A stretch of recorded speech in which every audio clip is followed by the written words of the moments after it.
Saudi अरबमध्ये भीषण अपघात, उमराह यात्रेसाठी गेलेल्या 42 भारतीयांचा दुर्दैवी अंत। सौदी अरेबियामध्ये मक्काहून मदिनाच्या दिशेने जात असलेल्या एका बसचा डिझेल टँकरशी झालेल्या भीषण अपघातात आणि त्यानंतर झालेल्या अग्निकांडात तब्बल 42 भारतीय यात्रेकरू ठार झाले आहेत। हे सर्व प्रवासी उमराहसाठी गेले होते आणि त्यापैकी बहुतेक जण हैदराबादचे रहिवासी आहेत। हा दुर्दैवी अपघात सौदी अरेबियाच्या मुफ्रीहाट या ठिकाणी भारतीय वेळेनुसार रात्रीचा 1:30 वाजताच्या सुमारास झाला।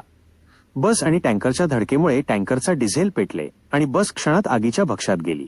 या भयंकर अपघातात 20 महिला आणि 11 लहान मुलांचाही समावेश आहे।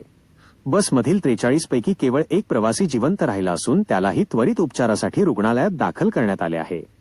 भारतीय दूतावासाने हे लक्षात घेत 24 तास हेल्पलाईन सुरू केली आहे आणि यात्रेकरूंच्या कुटुंबियांना मदत करण्यासाठी कंट्रोल रूम सुरू केला आहे। तेलंगणा राज्याचे मुख्यमंत्री रेवंत रेड्डी यांनी या घटनेवर दुःख व्यक्त करत मृतांच्या कुटुंबियांना मदत करण्याचे आदेश दिले आहेत। ही दुर्घटना धार्मिक यात्रेत सहभागी असलेल्या भारतीयांवर झालेल्या मोठ्या संघटित दुःखाची घटना आहे। अधिकृतांनी बचाव कार्य सुरू ठेवले आहे आणि मृतांची ओळख पटवण्यात काम सुरू आहे। अशा महत्त्वाच्या आणि ताज्या बातम्यांसाठी आमच्या चॅनलला लाईक, शेअर आणि सबस्क्राईब करा।